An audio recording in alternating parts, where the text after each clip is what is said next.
So thank you so much for this debate. I think it was a wonderful afternoon, very insightful debates around 102 about digital markets, all the debate around industrial policy, but we still have one thing to complete our afternoon, which is to give the AdC Competition Policy Award.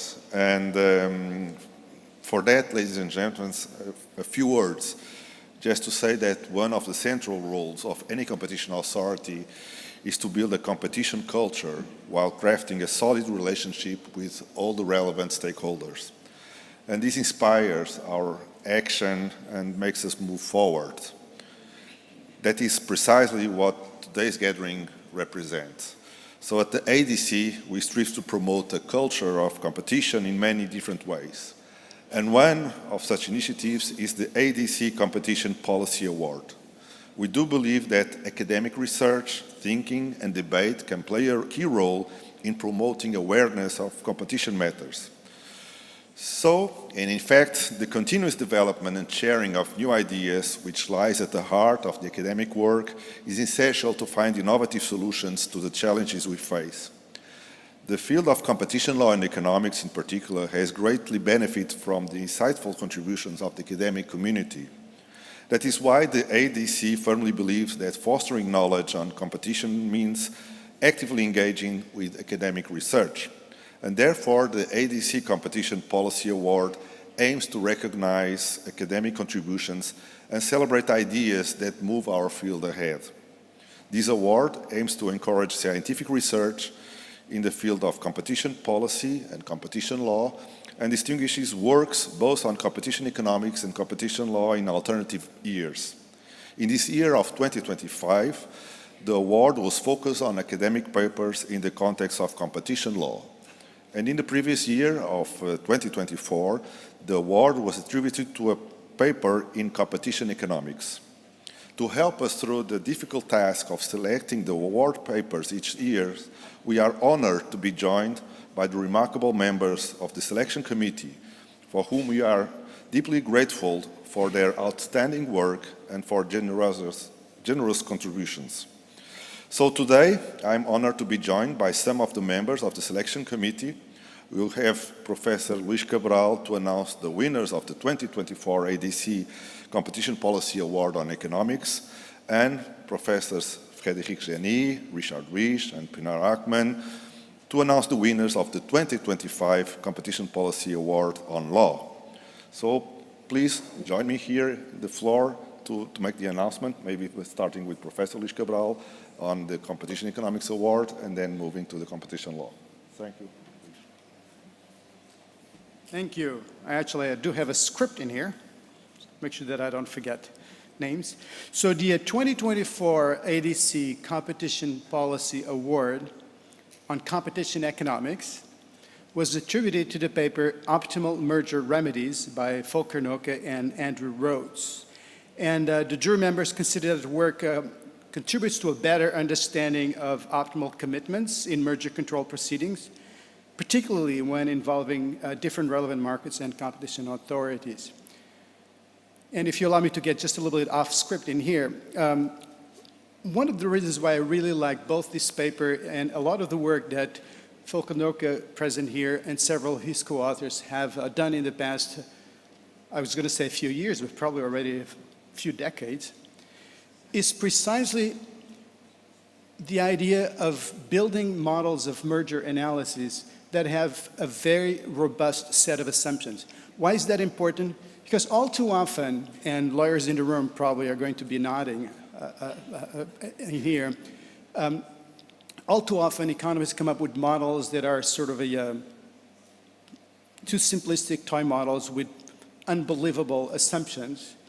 And as a result, pretty much you can get whatever you want in terms of a conclusion. So the outcome of a model is only as good as the assumptions are.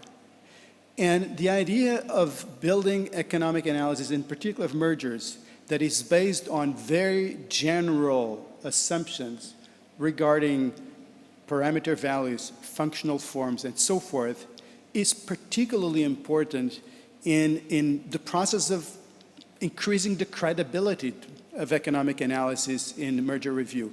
And I think that's one thing that this paper does. That's one thing that several papers by Fulcanora have done. And I think that the economics profession and the competition policy field in general owes a lot to that because, as I said, it does significantly increase the credibility of the field, in particular of economic analysis in the analysis of mergers. So I'd like to invite Fulcanora to come on stage and receive the award and say a few words, if you will.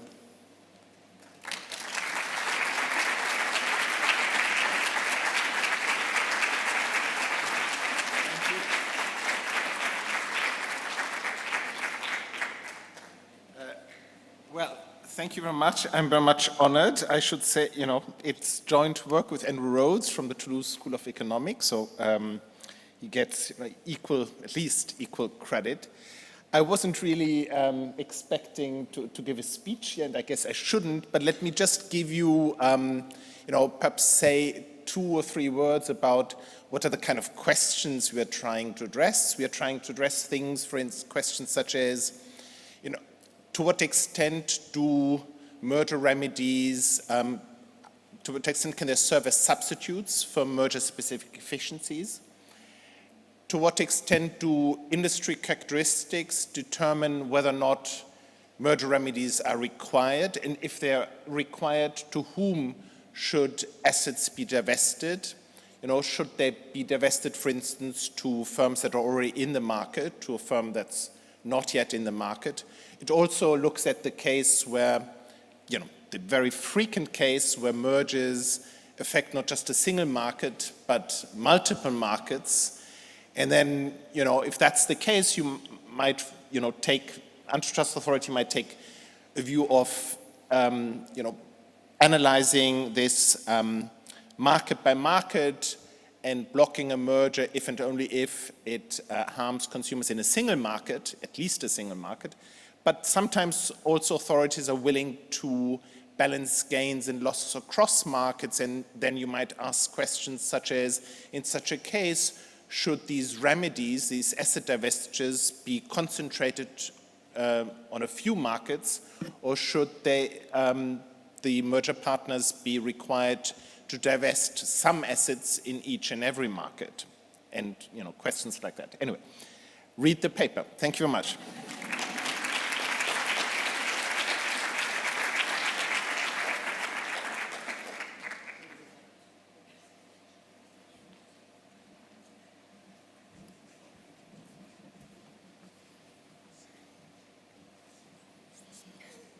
So where's Fred?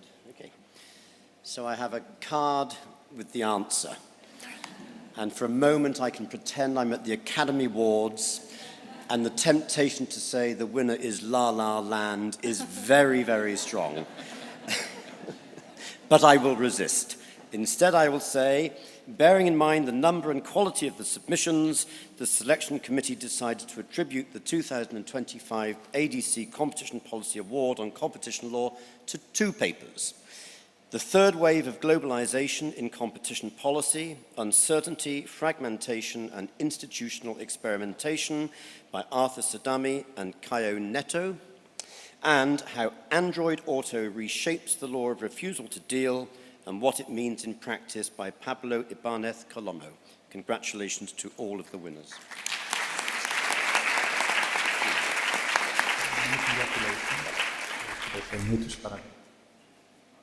No. I think I need to explain why the jury awarded the award to those 2 papers. The jury thought that the first paper stood out for its meaningful contribution to a topical issue, the third wave of globalization in competition policy, supported by the quality of the research, a strong foundation, and an original feature-oriented approach. The second paper, the jury thought, provided valuable insights into a concrete and practically significant subject, contributing meaningfully to a relevant discussion. And let me just add that these papers will go onto the website of the AdC next week and be publicly available, and that the 3 winners will share a prize of €5,000. Fred. Finally, I would add that the selection committee also decided to award an honorable mention to the paper Beyond Consumer Welfare, responsive priority setting in the public interest in competition law enforcement by Orr Brook and Kathy Xeres. So congratulations to them as well. Many congratulations. We will. Okay. Now here are some words from them. For this new edition of the Lisbon conference has become a landmark, and I am as impressed as I was in previous years with the impressive lineup of speakers, and I'm sure it will have been a great success. So the Lisbon conference, in my view, reflects very well what makes the Autoridad stand out in the competition landscape. And by this I mean that the Autoridad is grounded in the best international expertise, that it has this aspiration to excellence, and that has this relentless focus on practical issues. Right? I don't believe at this stage that the work of the Autoridad is a secret to anyone working in our field. So looking back to the past few years, one can easily notice that no other competition agency has supplied as many cases as the Autoridad has. And if we take a look at these cases, what stands out is not just the fact that they reflect leading economic thinking, not just that they are the work of an authority that is not afraid to take risks, as any good authority should do, but also that it places an emphasis on questions and issues that make a difference to people's lives, whether that be the distribution of beer, whether that is the supply of electricity, or indeed the terms and conditions applied by banks to their clients. So then, having said all of this, you can imagine how delighted I am to take part in the event, even if only in virtual form. So I take this opportunity to thank not just the Autoridad, but also the members of the jury who found my paper interesting, and I very much look forward to subsequent discussions about it, whether it is in the form of podcasts, webinars, or others. Until then, muito obrigado e até a próxima. Hello, everyone. It's a great honor to receive the 2025 AdC Competition Policy Award. We wish we could be there in person, but unfortunately it was impossible. So we're recording this video. We thank the Autoridade da Concorrência, the Selection Committee, and our colleagues at FGV São Paulo Law School, and the Compete Research Nucleus for the dialogue and support that shaped this work. This recognition reinforces the importance of rethinking the globalization of competition policy and how different institutional experiences can enrich the global debate on the governance of markets. Our paper identifies 3 waves of globalization in competition policy. The first and second waves promote harmonization and convergence through the diffusion of so-called best practices.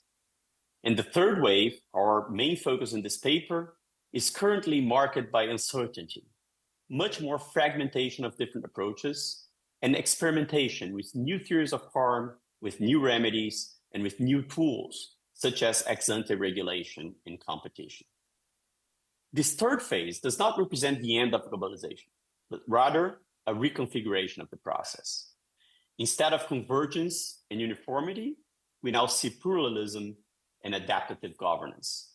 Jurisdictions learning from each other, testing new institutional arrangements, and addressing shared challenges in different ways. In this sense, globalization becomes a contested and experimental process, shaped by diverse political and institutional choices, rather than a single path of reform. Now I give the floor to Arthur Sadami, co-author of this piece, who can further address next steps in this research agenda. Thanks, Caio. Well, our ongoing research agenda tries to advance a democracy-enhancing approach to globalization of competition policy, one that strengthens international cooperation and institutional diversity. We propose at least 3 main steps to guide this goal. First, policymakers should focus global harmonization more precisely, especially on pluralistic enforcement models, for instance, in digital markets or sustainability. Second, we should promote structural spaces for cooperation that respect national specificities and foster mutual learning across jurisdictions. Third, closer attention to global South experiences can actually enrich this framework, and these jurisdictions often show legal institutional creativity needed for this task. Yet, Pluralism naturally may also heighten regulatory fragmentation, sparking jurisdictional clashes, challenges that we do recognize and our organization actually aims to try to navigate. But thank you again for all the recognition and honor of this award. Thank you very much.